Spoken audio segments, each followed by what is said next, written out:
Хот мөндөр сувагт тавтай морил би бол хөтлөгч Инхбат. Хэргийн товч нэвтрүүлгийн шинэ дугаар эхэлж байна. Энэхүү нэвтрүүлгийг хуульч агима бидэнд бэлтгэн хүргэдэг. За агима маань хятад улс руу докторийн зэрэг хамгаалахаар явсан. За тиймээс өнөөдрөөс эхлээд загийн хөлийн чандаас дугаараа хүргэж эхлэх нэ. За өдрийн мэнд аги. Өдрийн мэнд хүргэе. За сурлага хөдөлмөрийн өндөр амжилт хүсье танд. За баярлалаа. Манайх ч спортын амжилт хүсэж байгаа шүү дээ. За өнөөдрийн дугаарыг маань цикл 2 руу шилжих амархан Univision болон цахим ирээдүйд хамтдаа ураатай G-Mobile ивент итгэж байна. Нэвтрүүлэг та бүхэнд YouTube-ийн од мөндөр суугаар болон NTV телевизээр мөн 83.3 107 студиогийн од мөндөр радиогоор хүрч байгаа. За өнөөдрийн дугаар нэр цагсан бөмбөгч Kobe Bryant-ийн тухай юм байна тийм ээ?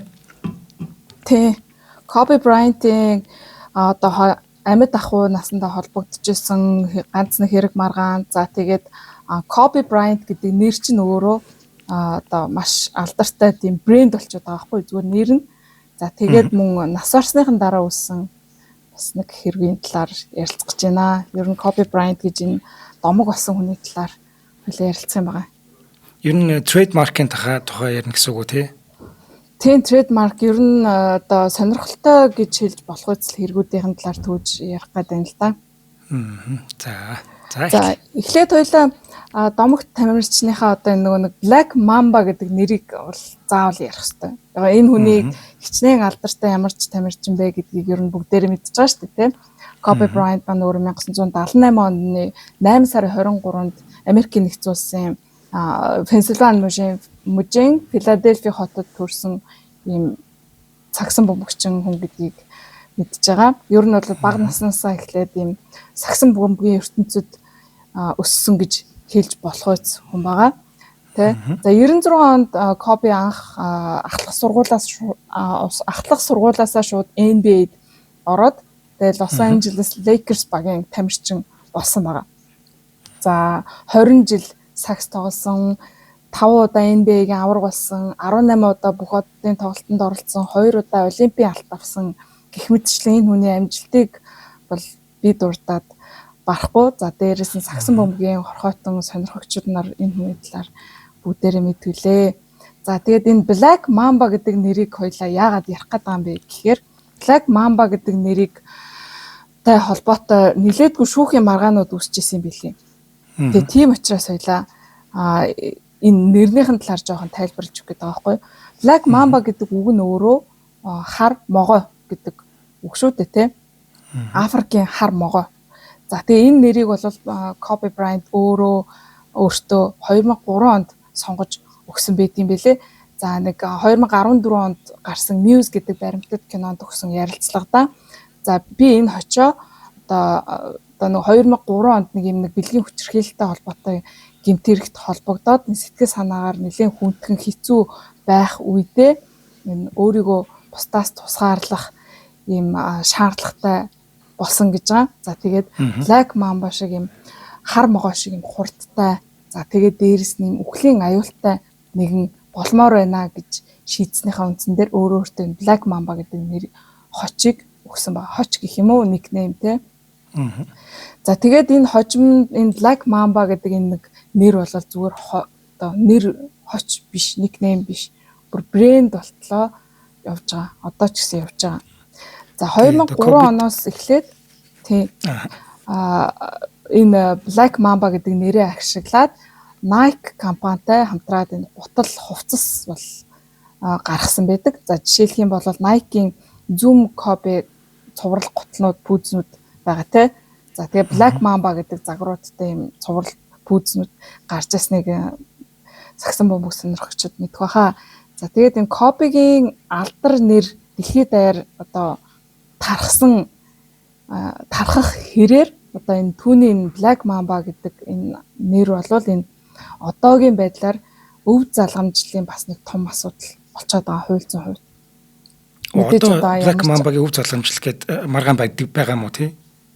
Яг гоо өв залгамжлалтай энэ дээр нэг юм жоохон ёс зүйгүй хүмүүс гарч ирж энэ нэрийг ашиглах гэж энэ нэрнээс ашиг хонжоо олох гэсэн хүмүүс бас гарч ирж байгаа юм байна лээ. За тэгээд энтэй эхнэр нь бол тэмцэж байгаа талаар хоёлаа жаахан хожуу ярьж өгнө.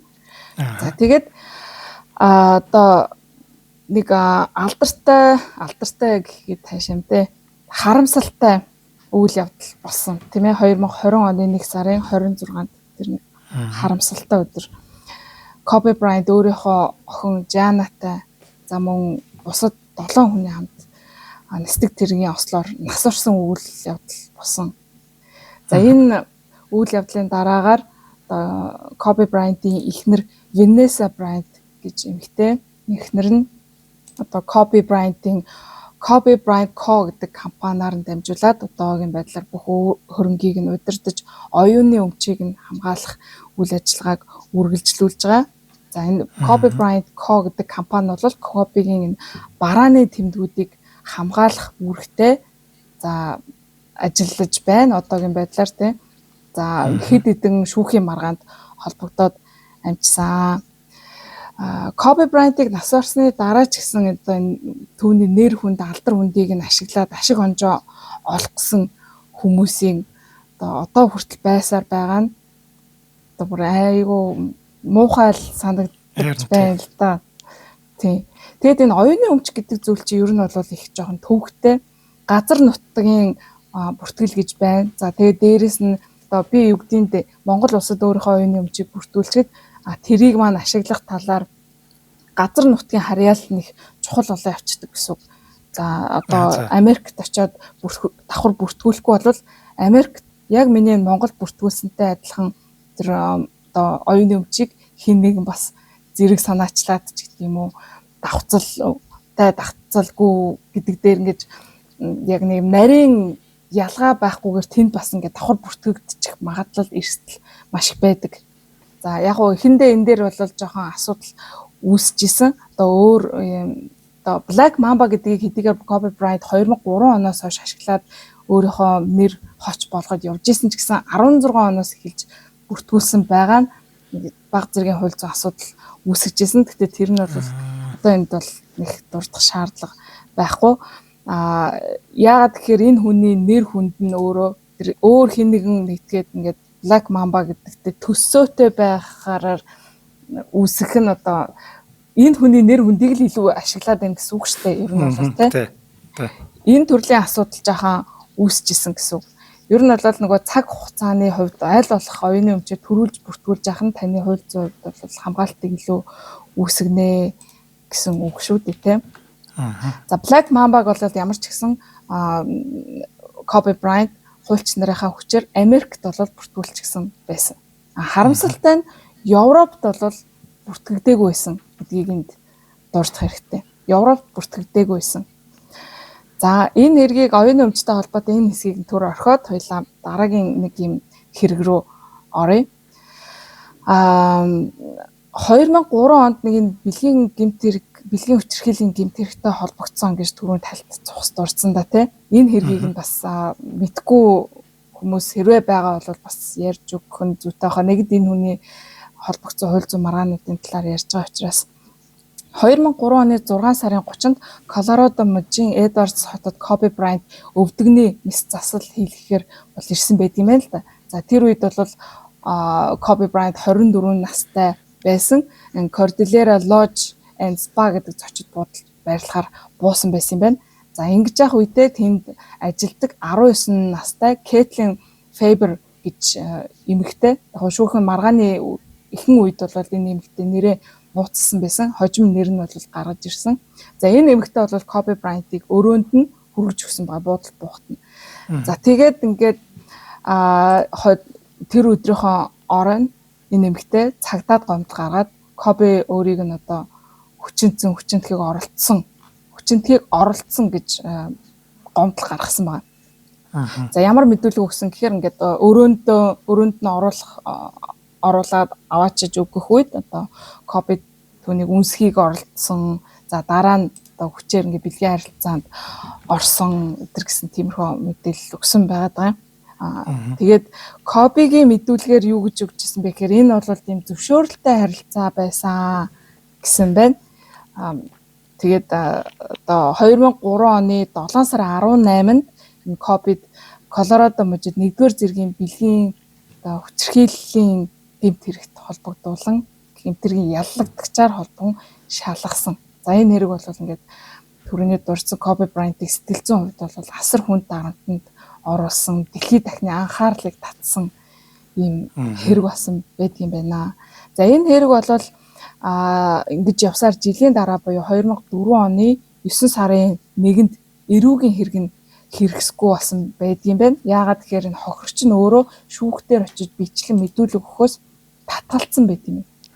За тэгээд яагаад энэ Faber гэдэг нэмэгтэй мэдүүлэг өгөхөөс татгалцсан бэ гэдгийг нь хожим нь одоо хуульчнаар нь тайлбарлахдаа за энэ хэрэгт ингээд энэ өсгөө холбогдсноор одоо өөрийнх нь нэр хүндэд нь асар юм хэцүү хор үнэлтэй гэх юм уу да байсан гэж байгаа. Хоёрдугаарт нь энэ шүүхэд ингээд бичлэн тайлбар өгөх юм бол өөрийнх нь одоо хувийн амьдрал өмнөх юм холбогдчихсэн энэ бэлгийн амьдралынх нь түүх. За тэгээд энэ шүүхийн ийм төрлийн гэмтэрэгт холбогдчихсэн шүүхийн маргаанууд бас дахиж сөхөгдөх гээд байсан учраас шүүхэд очихоос татгалцсан гэсэн байна.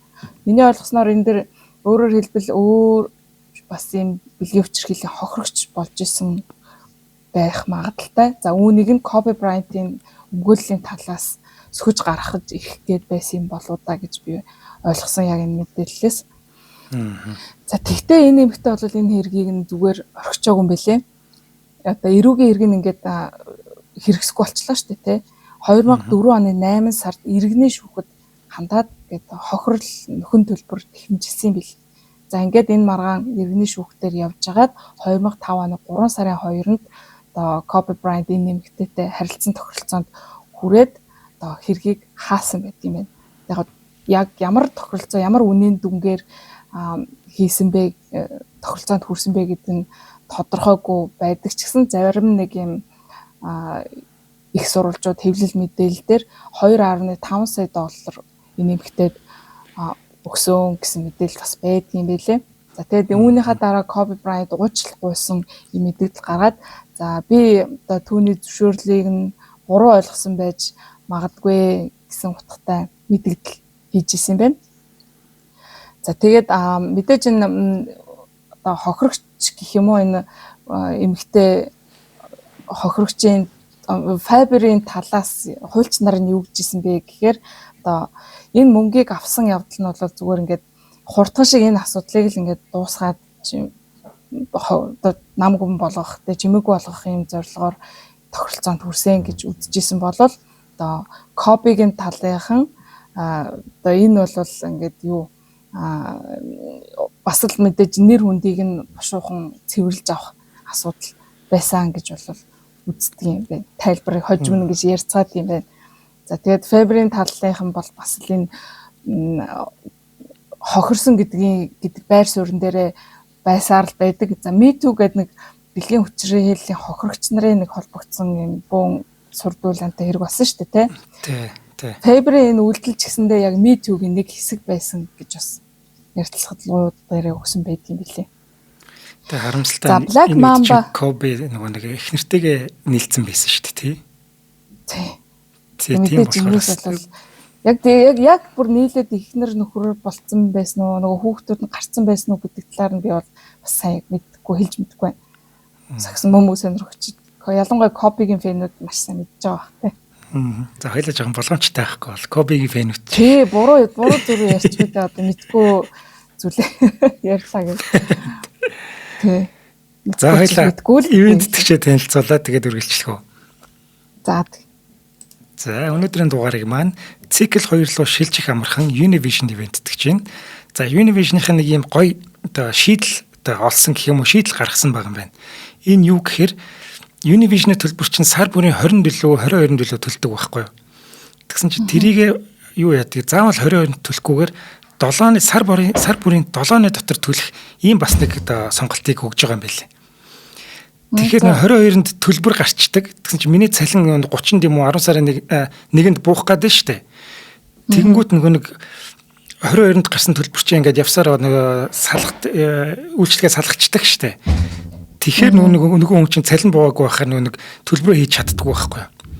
Тэнгүүд тэрийг зохицуулаад сар бүрийн 7-ыг дуустал гэхээр нөгөө яг цалин нь орсон мөнгөтэй авах үедээ төлбөрөө төлөх боломжтой ийм болгож байгаа юм билээ. Хуучин 20 төлдөг байсан болвол тэрнийхээ дараа сарынхан 7-нд гэсэн үг юм байна шүү дээ. Хойшлуулж байгаа юм байна тийм. Тэгээд нэг сарын нэгэнд цалин буухаар яг тэр цалингаа буухаар төлбөрөө төлчихнэ гэсэн үг байхгүй. За тэгэхээр ингэх юм байна. Өрх бүрийн цалин буух циклээс хамаарч санхүүгийн хэмнэл янз бүр байдаг. За тэгвэл Univision энэхүү асуудлыг шийдээд цикл 2 гэсэн сонголтыг санал болгож байгаа. За цикл 2 руу шилжснээр сар бүрийн 7-ыг дуустал төлбөрөө төлөх боломжтой болж байгаа. За төлбөрийн цикл солихдоо Unitel-ийн админ дугаартай хэрэглэгч 1427 тусгай дугаарт тусгай дугаар руу залгаад харин бусад операторын админ дугаартай хэрэглэгчид 13 14 37 за тусгай дугаарт 2 гэдэг мессеж илгээчих юм байна. Тэнгүүтэл таны төлбөр чинь 2 дугаар цикл буюу сар бүрийн 7-ыг дуустал төлдөг ийм болчих юм бэл. За тэгэхээр энэ Univision-ийн маань нэг гоё юунууд гаргаал байдгийн гоё үйлчлэгээнүүд. Тэгээд хэрэглэхэд маш хялбар болгоод идэг үйлчлэгийг. Тэгвэл бид нар чи өмнө ямар нэгэн асуудал гарлаа л бол шууд Univision руу залгаал нөгөө нэг оператортой холбогдохгүй янз бүр болоод идэг байсан шүү дээ, тий. Одоо ерөөсөө тийм асуудлыг цааш нь тавьчих. Хөнгөвчлж байгаа юм тий. Хөнгөвчлж байгаа. Зөв. За баярлаа. За одоо хоёлаа Black Mamba гэдэг нэрлүүгээ дахиад орох юм. За яагаад нөгөө сая гэмт тэрэг бэлгийн хүчирхийллийнхэн талаар ярьсан бэ гэхээр яг энэ Black Mamba гэдэг чинь яг энэ гэмт тэрэгт холбогдсон байх үеэр нь гарч ирсэн нэрээ 2003 онд тийм ээ. За энэ нэртэй холбоотой бас маргаанууд нэлээдгүй гарсан гэж хэлсэн тийм. Хамгийн сүүлд 2025 оны 9 сард нэг маргаан шийдэгдсэн байгаа. За энэ яг энэ Black Mamba гэдэг энэ нэрийг 2003 онд өөртөө өгсөн ч гэсэн барааны тэмдэг болгож бүртгүүлэх ажил нь бүр хожим нь тий бүр 10 16 он хүртэл ингээд сунжирч явсаар хагаад бүртгэгдсэн гэж түрүүнд дахиад дурдсныг сахиа сануулах юм уу да. За энэ Black Mamba гэдэг нэртэй холбоотойгоор ингээд өөр компаниудын давхцал үүсчихсэн асуудал гарч исэн гэж би түрүүнд дурдсан тийм ээ. Энэ ямар асуудал байсан бэ гэхээр 2016 оны 4 сарын 19-нд Калифорни мужийн 4772 гэдэг нэртэй компани The Black Mamba гэдэг нэрийг онлайн дэлгүүртээ ашиглах гээд ийм өргөдөл гаргацсан байсан гэж. Тэгээд копиго хуульчнаар бол энэтэй хүлээн зөвшөөрөхгүй гэж бодлоо хууль зүйн маргаан үүсгэсэн байт юм байна. Яагаад тэгэхээр энэ Black Mamba The Black Mamba гэдэг нэрийг хэрвээ энэ онлайн шоп ашиглах юм бол энэ копитэй ямар нэгэн байдлаар холбоотой юм шиг ойлгогдох болно. Өөрөөр хэлбэл хэрэглэгчдийг төрөгдүүлэх магадaltaй эрсдэлтэй гэж үзээд 2017 оны 2 сард гомдол эсэргүүцэл гаргаж исэн байт юм. Одоо санаа нь бол ойлгомжтой шүү дээ. The Black Mamba гэдэг нэр нь өөрөө тухайн үед ингээд бүр түгээд юу ачсан, алдарсчихсан байна. Яг энийг нь ашиглаад хаа хамаагүй сургаггүй копитэй ямар ч хамаагүй компани юу яах гээд өргөдөл гаргаад яваад байна гэхээр хуульчнаар нь бол хааж яг цагаа олж бүртгэгдэхээс өмнө гомдол маргаана гаргасан байх нь шүү дээ. За тэгээд энэ нь бол шүүхээр орж шийдэгдсэн байт юм байна. За шүүхийн шийдвэрээр бол энэ 4772 гэдэг компани өргөдлийг хүлээж авахаас татгалцсан байт юм байна. За тэгээд одоо энийг юу гэж одоо копигийн хуульч нар тайлбарлаж ирсэн бэ гэхээр за энэ Black Mamba гэдэг нэр бол бие даасан брэнд бөгөөд энэ нэрийг бүртгүүлэхээс ч өмнө одоо аль хэдийн олонд танигдчихсан ашиглагдаад явж исэн нэр учраас нөгөө common law ирэхээрээ өөрөөр хэлбэл тэр нэг бүртгэгдээгүй байсан боловч аль хэдийн Kobe Bryant энэ Black Mamba гэдгийг олонд таниулсан учраас энэн дээр эрэхтэй энэ Black Mamba гэдэг нэрийг ашиглах эрэхтэй гэдэг нь common law right эрхээ ашиглаж одоо энэ шүүхтээр ялт байгуулсан гэж тайлбарсан байт юм байна лээ. Манад ийм юм байдаг уу? Одоо энэ дээр бас яг манай Монгол улсын хувьд яг энэ төрлийн шүүхийн маргаан яа шийдэгдэж байгаа юм бол эсвэл энэ төрлийн маргаан үүсчихсэн эсхийг би бол мэдэхгүй байна. Одоо яг миний санаж байгаа манай дээр бол энэ оюуны өмчтэй холбоотой маргаан аягүй цөөхөн үүсдэг. Тэгэхээр яг тийм манайх ч оюуны өмч иймэрхүү гэдэг яг юмыг бас ойлгоод нэг удаагуулах жишээ гарах юм бол тий яг энэ гэхдээ яг манад одоо яг оюуны өмчийн чиглэлээр мэрэгшээд явж байгаа хуульч нар бас гарч ирж байгаа. Тэгэхээр энэ хүмүүс бол энэ тал дээр илүү манай Монгол улсын практик талаар одоо мэдээллийг өгч чадах байх гэж би бодож байна. Би бол энэ оюуны өмчөөр мэрэгсэн яг хуульч нь дагнсан хуульч биш учраас. Тэгээд энэ нэг 4772 гэдэг энэ компани байна шүү дээ, тий. Сонирхолтой байна. Ер нь нэг юм дандаа алдарчнуудтай холбоотой ийм нэрийг нь авах гад ийм өргөдөл гаргаад яваад идэг газар компани юм билээ. Tyler Swift, Beyoncé хоёртой бүр ингээд бас нэр дээр нь маргалжсэн гинэ. Юу гэсэн ч үгүй. Tyler Swift-тэй болсон чинь нөгөө нэг 2016 онд Haters Gonna Hate гэдэг нэг Tyler Swift-ийн нэг дууных нь нэг үг өгдөг штеп нэг Shake It Off гэдэг дууных нь хэсэг үг нь. За тэгсэн чинь энэ компани яг энэ Haters Gonna Hate гэдэг энэ үгийг нь ашиглаад бас барааны тэмдэг аваад өргөдөл гаргаж ирсэн гэж байна. За тэгээд энэ дээр бол дахиад нөгөө Taylor Swift-ийн хуульч нар бол маргаад явж исэн юм байна. За Beyoncé-тэй болохоор бас яг энэ адилхан нэг Poison Ivy Park гэдэг нэртэй нэрийг гэдэг нэг энэ хэсгийг нь ашиглах гад бас өргөдөл гаргаад явж исэн гэт юм байна. Тэгээд Beyoncé-гийн компаниас энийг эсэргүүцээд хуульцсан маргаан үүсгээд бас ялт байгуулж исэн гинэ. Тэгээ надад бол чи юм олон маргаан үүсгэж байгаа дундаас нь аль нэг нь аз тараад бидэнд мөнгө төлөх болно л гэсэн санаа агуулгатай л байж байгаа тийм. Тий, тэгээд ингэж нэг аз тарж нэг нэрийг нь өөрсдөн дээр баталгаажуулаад авчих юм бол энэ компанид асар их ашиг орлогыг авчирдаг байх л та. Тийм баг. За дараагийн одоо том маргаан бол 2019 онд нэг High-Tech Pharmaceuticals гэдэг компанитай холбоотой маргаан үүсчихсэн юм байна. Энэ компаниас шүү дээ Black Mamba Hyper Rush гэдэг нэртэй нэг хүнсний нэмэлт тэжээл diet pills гаргах гад за тэгээд энэ дээрээ одоо саяын энэ Black Mamba Hyper Rush гэдэг нэрийг өгөх гээд барааны тэмдэг авахаараар бүртгүүлэх орлого хийсэн юм байна. За тэгээд Copy-гийн хуульч нар бол энэ бүтээгдэхүүн нэг бол эсэргүүцсэн. За тэгээд дээрэс нь одоо энэ бүтээгдэхүүн чинь өөрөө юм хүлээн зөвшөөрөгдөж болохгүй ийм хортой гэх юм уу ийм бодис бас агуулж байна гэдэг үндслээр одоо Америкийн нэгдсэн улсын оюуны өмчийн газарт гомдол гаргаж ирсэн байд юм байна. За мэдээж энэ компани хуульч нар бол үүнийг зөвшөөрөөгүй. Энэ нэмэлт бүтээгдэхүүн те diet pills чинь ерөөсө Copy-тэй ямар ч хамааралгүй шүү дээ. Copy чинь энэ нэмэлт тэжээл ясис юмтай ерөөсө ямар ч холбоо хамааралгүй хүмүүс учраас одоо гомдол гарах ирэхгүй гэж шүүмжилж эсэргүүцэл гаргасан байт юм байна. За харин Copy-гийн талын хуульч нар үүн дээрээс одоо ямар аргумент гаргаж исэн гэхээр одоо Black Mamba гэдэг нэрийг бид нэр хамгаалах ёстой.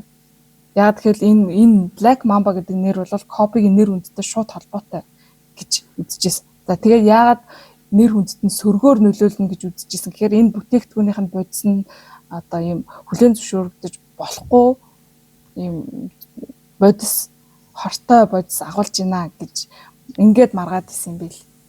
Тэгээд эндээ яг энэ маргаан дээрс нэг сонирхолтой өнцг нь одоо нэг High-Tech Pharmaceuticals гэдэг энэ компани Copy-гийн Black Mamba гэдэг нэр чинь өөрөө яг ясим дээр Copy-тай яг ерөөс ямар ч хамааралгүй штэ гэж маргасан байдгийн байлээ.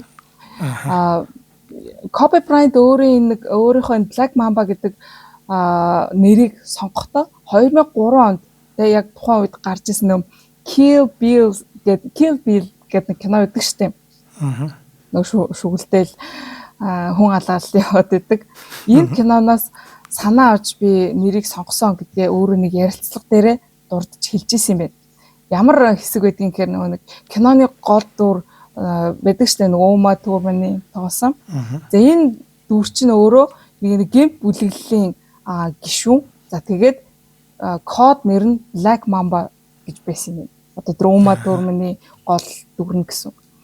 Тэгээд энээс нь санаа аваад би Black Mamba гэдэг нэрийг сонгосон гэдгийг ярилцлагад дурдж исэн. За учраас энэ бол яг Copy Brand-ийн өөрийнх нь одоо шууд нэр биш. Өөрөө зохиоцсон нэр бол биш. Энэ бол энэ киноноос гаралтай нэр гэж бол маргаан бас үүсгэжсэн юм билээ. Гэтэ наа чинь бол өстой зөв маргаан гэж бодож байна. Харин тий бас сонирхолтой байгааз тий. Өөрөө бол би киноноос санаа авсан гэдгийг бол хэлээд байдаг. Тэгээд тийм учраас эн чинь яг ясам дээр чамтай хамааралгүй штэ гэж нөгөөдүүл нь бас маргаад байгаа нь бас сонирхолтой өнцөг байгаад байгааз. Тий нөгөөдүүл нь ч гэсэн бид нар Kill Bill-ээ санаа авсан гэчүүл яах юм. Адилхан ингээ хоёулаа хоёр талаа санаа авсан бол. Хоёулаа нэг юмнаас санаа авсан байж тээ. Хоёулаа юм тий одоо креатив сэтгцэн байж тээ гэж маргаж үзэж болмоор юм шиг тий. Тий. Гэтэл одоо энэ маргаан бол 2019 оны 4 сард шүүхээр шийдвэрлэгдсэн Kobe-гийн талд гаргасан байт юм байна. Яагаад тэгэхээр Black Mamba гэдэг нэрийг одоо тэр Kill Bill гэдэг кино байсан ч гэсэн одоо Black Mamba гэдэг нэрийг дэлхийд даяа тэрнээс ч илүү алдартай болгосон хүн чинь Kobe Bryant аа. Тэгэхээр энэ нэр бол яалтчгүй Kobe Bryant-тай холбоотой гэж бол үздсэн байт юм байна. Бас сонирхолтой байгааз тий. Би бол өөр эцэд тултал хэрэгэлтгэл юм байна. Би Kill Bill үзсэн, би санаа авсан гэдэг тий. Тий, тэгэл юм чинь хуульцаа хувьд тэгээд их сонирхолтой маргаан болж исэн юм байлээ.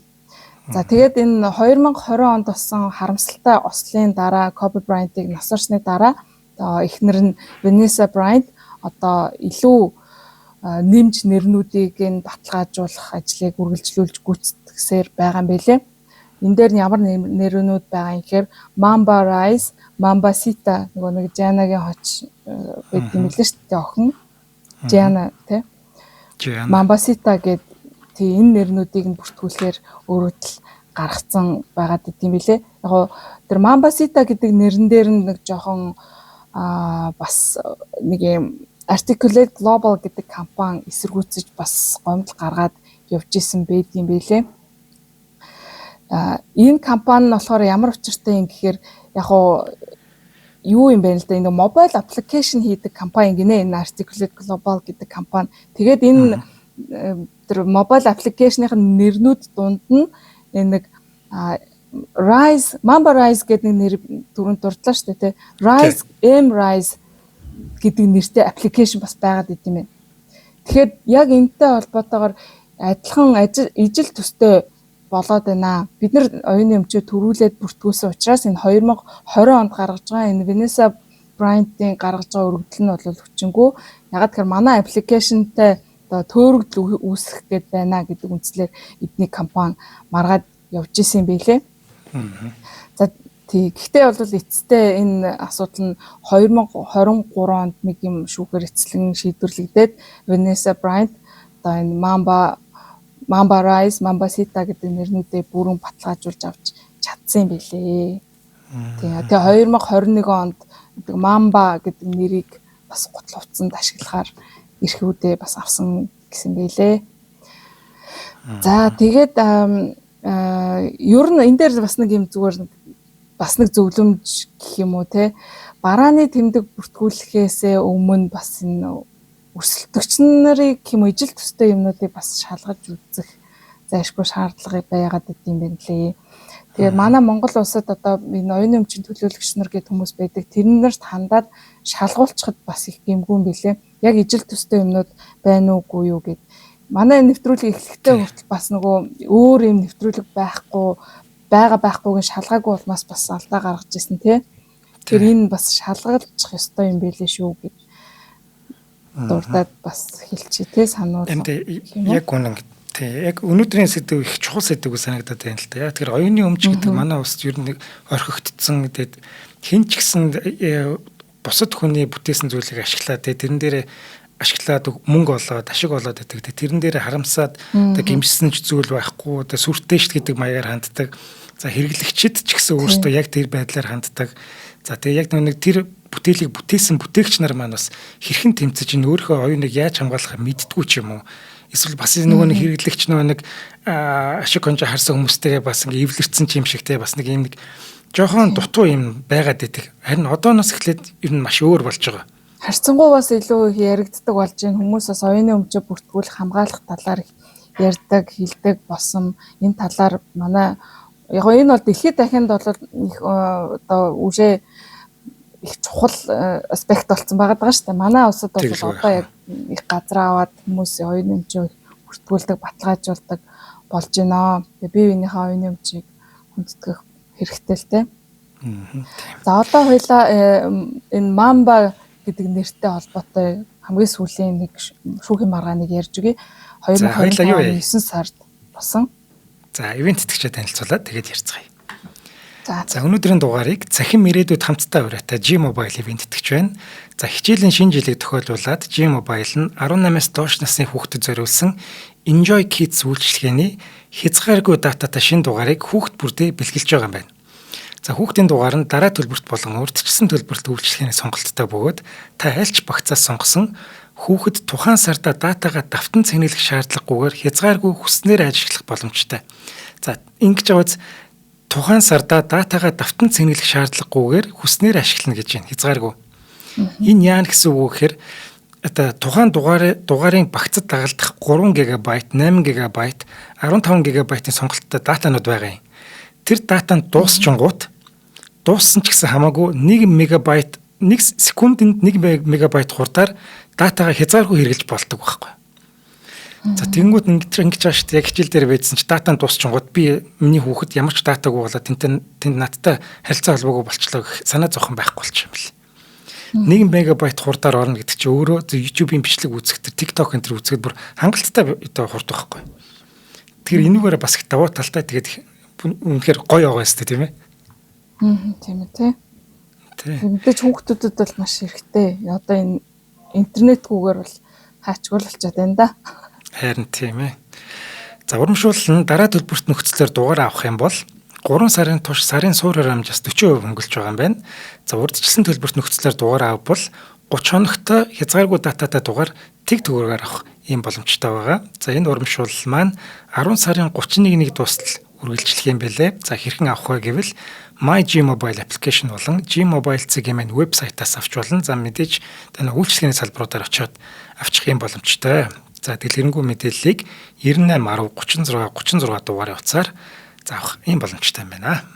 За, энэ их гоё үйлчлэгээ шүү. За, баярлалаа. За, баярлалаа. За, одоо энэ 2025 оны 9 сарын 15-нд Европын оюуны өмчийн холбооноос гаргасан энэ шийдвэртэй холбоотой хэргийг хоёлаа ярьж өгч байгаа. Жоо ёс зүй гүйч гэмээр юм шиг хэрэг надад санагдсан. За, нэг нэрээ нууцлсан одоо өрсөлдөгч компани гэдээ хоёлаа нэрлээ авчи. Нэрээ ил гаргаагүй байхгүй энэ компани. Энэ яг таамаглаж байгаагаар мэдээж Европын компани л байж таарах нь. Энэ Европын компани Европын холбоонд оюуны өмчөө бүртгүүлээгүй гэж хоёлаа нэвтрүүлгийн ихэнд дурдаад өнгөрсөн тийм ээ. Яг энийг ашиглаад Black Mamba гэдэг нэрийг цүнх гутал одоо энэ төрөвч арьсан эдлэл дээр ашиглахаар өргөдөл гаргасан байна. Тэгээ Black Mamba гэдэг чинь Америкт бүртгэлтэй байгаа шүү дээ. Европ бүртгэл нь баталгаажуулаагүй. За тэгээд энэ дээрээс нь болж одоо ихнэр Vanessa Bryant болон компани энэ дээр шүүх хуулийн маргаа үүсгэсэн байна. Одоо шүүхтээр бол арай очоогүй юм шиг үлээ. 2024 оны сүүлээс бол энэ компани энэ Black Mamba гэдэг нэрийг нь баталгаажуулах гэдэг бүр нэлээд явсан байгаа байхгүй юу? Тэгээд Kobe Bryant Co гэдэг компани бол мэдээж өмнө дурдчихсан. Хэрвээ энэ нэрийг өөр нэгэн компани, өөр нэг хин нэгэн этгээд ашиглах юм бол энэ эргэлзээ төөрөгдөл үүсгэнэ. Kobe Bryant-тай ямар нэгэн байдлаар холбоотой юм шиг харагдуулнаа. Тэ? Ийм учраас одоо энэ нэрийг өгж болохгүй гэдэг үндслээр бол маргасан байгаа. Тэгээд энэ Kobe Bryant Co гэдэг компани ч ерөөсөө тэр нэг Европын компанийн гутловц цүнх төрөвчөнд нь ерөөсөө огт хамааралгүй шүү дээ, тэ. За тэгээд энэ маргааныг одоо үндслээд хоёр талуудын байр суурийг сонсож байгаад Европын холбооны оюуны өмчийн холбооноос болвол тэр өрсөлдөгч нэрээ нууцсан өрсөлдөгч компани өргөдлийг нь хүлээн авахаас татгалзсан юм байна. Энэ 2025 оны 9 сард. Өөрөөр хэлбэл Vanessa Bryant одоо нөхөр Kobe Bryant-ийнхаа энэ Black Mamba гэдэг нэрийг нь эцээ хүртэл ингээд хамгаалж чадсан юм хэрэг болжээ. Саяхан болж өнгөрсөн байна. Тийм байна. За, хуульцсан үндэслэл нь бол юу гэж одоо энэ дурдгдсан байна. Тэгэхээр энэ ло 360 гэдэг монголоор хэлчихтэй. Нэг юм сэтгүүл хууль зүйн сэтгүүл гэдэг байхгүй. За тэрэн дээрээс бол тэрэн дээр дурдж байгаагаар Copy-гийн Black Mamba гэдэг энэ нэр болол the well known mark буюу одоо ингээд аль хэдийн олноо танигдсан ийм брэнд байгаа. Энэ нь хэний ач гавьяагаар вэ гэхээр Kobe Bryant-ийн ачаар. За тийм учраас энэ нь одоо Европын хуулийн нэг 8-ийн 5 дахь зүйлд нь нэг well known mark буюу ингээд аль хэдийн алдартай болцсон олон нийтэд танигдсан энэ тэмдгийг хамгаалах зохицуултын дагуу энэ эрх нь Kobe Bryant-ийн Black Mamba гэдэг нэрийг нь хамгаалж чадсан гэж тайлбарласан байлээ. Нөгөө common law right. Одоо хэдийгээр ингээд Европын холбоонд бүртгэл хийгдээгүй байсан ч гэсэн одоо энэ эрх нь хамгаалагдж байгаа энэ хууль зүйн зарчмын дагуу шийдэгцэн гэсэн байна. Тийм зөв байна л да. Тэгээд энэ бол энэ маргаа ингэж шийдэгцснээр үндсэндээ бол энэ Kobe Bryant-ийн Black Mamba гэдэг нэр чинь өөрөө ингээд өв хөрөнгө болчиход байна шүү дээ. Энэ өв хөрөнгийг хамгаалахад маш чухал алхам болсон гэж бол үздэг юм. Хэрвээ Vanessa Bryant энэ нэрийг нь ингээд Европын холбооны аль нэг улсадтай ингээд алдсан байсан бол бас маш харамсалтай тий. Тий. Тэгэхээр чинь нэг Испани нэг юу гэсэн шүү дээ. Одоо хилцэлж гэдэг юм уу юу гэх юм те. Тэн дээр чинь зөвхөн тэр Европ Азиудыг нийлүүлсэн байдаг юм уу? Америкийг хасцсан байдаг юм уу яадаг юм те. Яг энэ нэг нутаг дэвсгэрээрээ хамаарч тэр гишүүн болж орсон орнууд нь юу яадаг юм бэлээ. Одоо бие биендээ дамжин бүртгэгдэн гэх юм уу? Дамжин биш одоо нэгдсэн системд бүртгэгддэг. Харин тийм уг нь тиймэр л ах юм нэгдсэн систем тий. Тэгээд Америкт бүртгэлтэй байсан боловч Европын энэ оюуны өмчийн холбоонд бүртгэлгүй байсныг ашиглаад гэхээр одоо ямар нэгэн байдлаар энэ нэг цоорхой бол байсан байж таарад байгаа байхгүй юу? Харин тийм тэрийг ашиглаад хэдүүлээ ашиг олъё ч гэж бодож л байдаг тий. 2024 оноос хойш энэ маргаан ингэж үргэлжилж явж байгаад эцэстээ нэг сая сарын өмнө шийдэгдсэн байна. За тэгээд ер нь бол Vanessa Bryant яагаад энэ оюуны өмчийн араас ингэж хөөцөлтөд яваад байгаа юм гэхээр ер нь бол өөрөө Kobe гэдэг брэнд гаргах гад байгаа юм шиг үлээ. Бэлтгэл ажиллаа хийж байгаа. Одоо Nike-тай одоо хийсэн байсан өмнөх гэрээнүүд нь ингээд дуусгар болгоод тэгээд өөр шинэ Kobe гэдэг брэнд гаргахаар төлөвлөж байгаа гэсэн мэдээлэл бас байна лээ.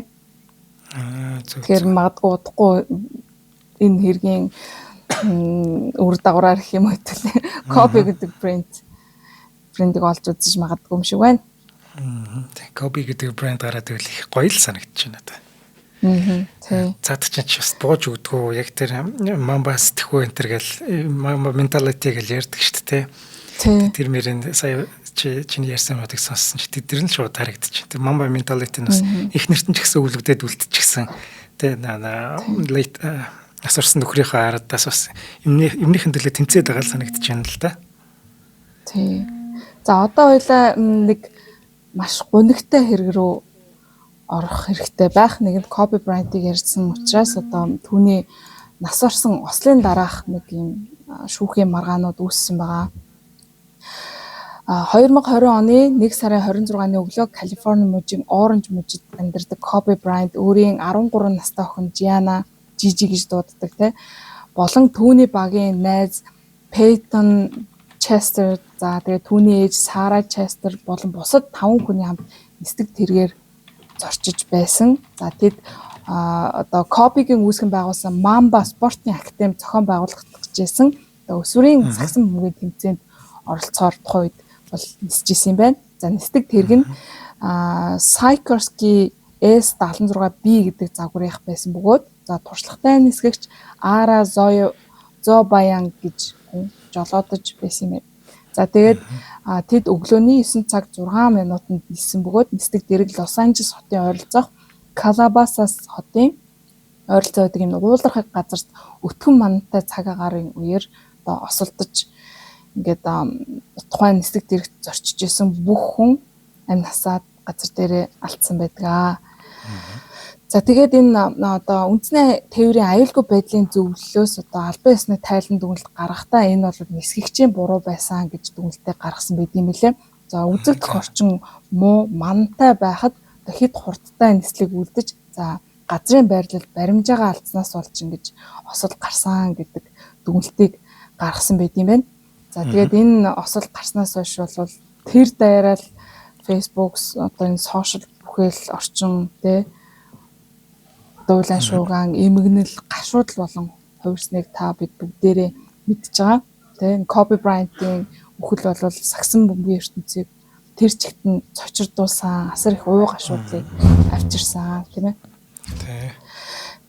За тэгээд энэ уу гашуудтай үйл явдлын дараа бас нэгэн юм илүү харанхуй одоо харамсалтай муухай зүйл дагуулсан юм үйл явдал болсон байдгийн байна. Энийг бол тэр болгон хүмүүс бас мэдээгүй байж магадгүй. За юу вэ гэхээр энэ ослын газарт ажиллаж исэн цагдаа гал сөнөөгчдийн мэрэгжлийн бос үйлдэлтэй холбоотой байдаг юм байна. За энэ яг тухайн одоо энэ нөгөө нэг осол болсон газар чинь өөрөө хүн ингээд шууд очиод хүрэхэд аюу хэцүү тийм төвөгтэй газар болж исэн байна л да. За энэ үеэр бол энэ ажиллаж исэн цагдаа гал хамгаалагч нар гар утсан дээрээ тэр ослын газрын зургуудыг авцгаасан байт юм. За жишээлбэл энэ шерифийн орлогч энэ Дуг Джонсон гэж хүн одоо Дуг юм болоо Даг гэж унших юм болоо Даг гэж уншиж магадгүй те. Энэ Джонсон гэж хүн 25-аас 100 гар утсыг зургийг гар утсан дээрээ авчихсан. За энэ ямар шуухан зургнууд гэсэн гэхээр энэ хохирогчдын цогцос те биеийн хэсгүүдийг ингээд ойроос ингээд тулгаад авчихсан ийм зургнууд тэгж болохгүй шүү дээ юу. Тэгээд тэгээд энэ нь бол ингээд яг мөрдөн байцаалтын зорилгоор авсан юм уу гэхээр хожим нь бол ерөөсөө мөрдөн байцаалтанд огт ашиглагдаагүй зүгээр л хувийн сонирхлоор авсан байсан болох нь бол тогтоогдсон байт юм байна. За тэгээд дээрэс нь 12 гал сөнөөгчийн гар утсан дээрээс бас эдгээр ийм ослын зургнууд гарч ирсэн байт юм байна. За энэ бас л ашиг хонжоолсон л үйлдэл харагдчихна. Тий, яаж олж мэдсэн бэ гэхээр одоо Los Angeles Times сонины сэтгүүлчид 90 сурвалжлага хийгээд 2020 оны 2 сарын 27-нд нэг юм нийтлэл гаргаад тэрэн дээрээ энэ шерифийн газрын одоо ажилтнууд ослын газрын зургуудыг хувийн гар утсан дээр аваад бусадтай хуваалцсан байна гэдэг мэдээллийг олон нийтэд гаргаж ирсэн байна. За энэ мэдээллийг одоо сонссон Vanessa Bryant бол бүр асар хүнд цочролд орсон гэдэг юм байна. Мэдээж одоо бүр төсөөлөхөөс ч амар юм тийм. Тэгээд энэ одоо мэдээллийн дагуу Лос Анжелес мужийн шүүхэд бол Vanessa Bryant гомдол гаргасан байдаг 2020 оны 9 сарын 17-нд. За тэгээд дараа нь бол холбооны шүүх рүү шилжсэн байт юм байна. За энэ дээрээс ингээд нэг зарим нэг яг энэ шүүхийн холбогдлолтой баримтууд дээр дурдгдсан зүйлсүүдийг одоо ярьж өгөх юм бол энэ шерифийн газрын бас нэг ажилтан Joy Cruz гэж хүн ослын газрын зургуудыг энэ нэг Norwalk гэдэг хотын баарнд очичоод баарны үйлчлэгчтэй ярилцж байхдаа юм буугаад ярилцж байхдаа гар утснаа ингээд өгөөд зургуудыг үзүүлээд энэ ослын талаар аимшигтай дүр зургийг инээмсэглэн ярьж байсан гинэ.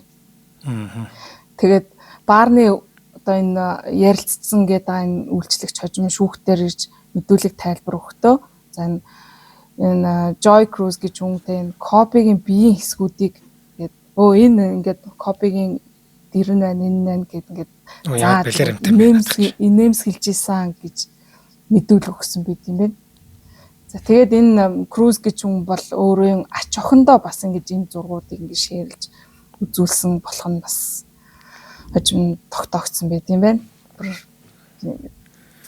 Амар мухад ёс зүй энэ төр гэдэг нэг юмуд байдаг штэ наач та. Харин хамгийн их ёс зүйтэй байгаа. Зүгээр баарнд сууж явахдаа тэр ингээд баарны мармед үзүүлээд инээгээд яриад байж гэдэг бол бас муухай. За тэгээд бас ослын газар дээр ажиллаж исэн бас нэг өөр цагдаа энэ утсан дээр зургуудыг авчаад ажил дээр ирээд эмэгтэй цагдаа нартайгаа ингээд сонирхолтой байдлаар үзүүлж хуваалцсан гэж байна.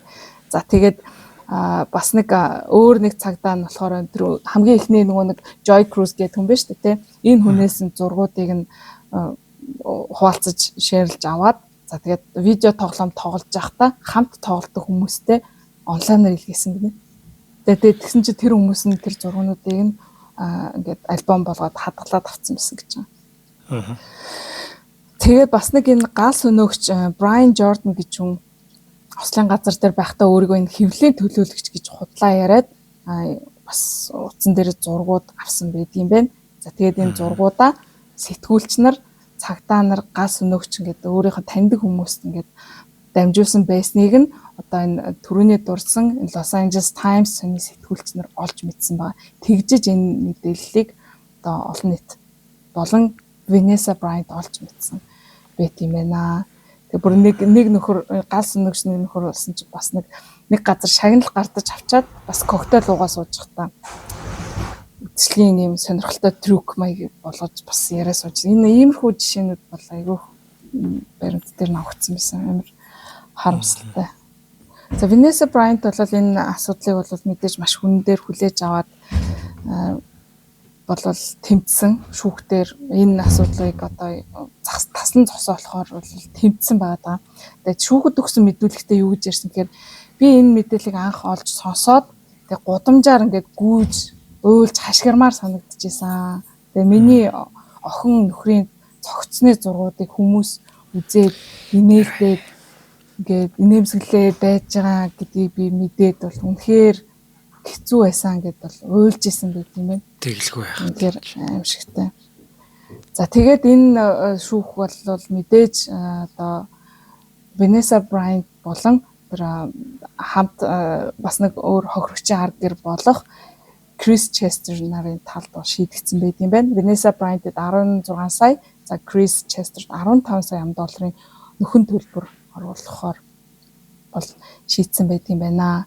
За тэгээд энэ бол яг энэ шийдвэр нь бол 22 оны 8 сарын 24-нд буюу Kobe Bryant-ийн төрсөн өдрөөр шийдвэр гарсан байт юм байлээ. Тэгтээ дахиад 23 оны 2 сарын 28-нд Los Angeles мужи өөрөө дахин Vanessa Bryant-тай тохиролцоо хийгээд 28.85 сая $, бол Vanessa Bryant-д өгсөн байт юм билээ. Ягаад гэхээр Kobe Bryant-ийн 3 охины дараагийн болцсошгүй гаргаж болцсошгүй хэмжлийг тооцоолоод ийм хэмжлэгийг нь хаах дүнгээр тохиролцоо хийсэн гэсэн байт юм билээ. За нэг ийм харамсалтай хэрэг байна. Цаг талиж өглөө. Жохон хасаад тавьчихсан боловч тэгээд бас л сумжчлаа да. Илээ үнгээд дуусахгүй бол тийм ээ. Маш харамсалтай. Хамгийн сүүлийн энэ хэрэг бол айгүй сэтгэл эмзэглүүлэм хэрэг байсан миний хувьд. За тэгээд Vanessa Bryant-ийн энэ тэмцэл бол олон гэр бүлд бас тусалах болсон бахаа гэж бол бодож байна. Яг тэгэхээр энэ арга гэрийнхнийх нь ийм амар зураг энэ тархаад явж байна гэдэг бол маш юмшигтай. Тэгээд за ёс зүгээ болиг гэдэг чинь хүн чанар байх хэрэгтэй байсан юм чинь. Юмшигтай. За баярлалаа гээ. За баярлалаа. За одоо эх оронд чинь одоо Улаанбаатар цасмаас ороод өнөөдөр цасан шуурга тавиад чигтэйхэн л юм болсон шүү таныг яг явсны дараа. Харин тийм сураг байна. Энд би баян бороонд нороод яваад байгаа шүү дээ. За өнөөдрийн дугаарыг маань цикл 2 руу шилжих амархан Univision болон цахим ирээдүйд хамтдаа ураатай G-Mobile ивент тэтгэлээ. За хэргийн товч нэвтрүүлгийн маань өнөөдрийн дугаар та бүхэнд YouTube-ийн од мөндөр сугаар болон NTV телевизээр 83.3 107 төлөвлөгөөний од мөндөр радиогоор хүрлээ. За маш их баярлалаа. Дараагийн дугаараар уулзъя.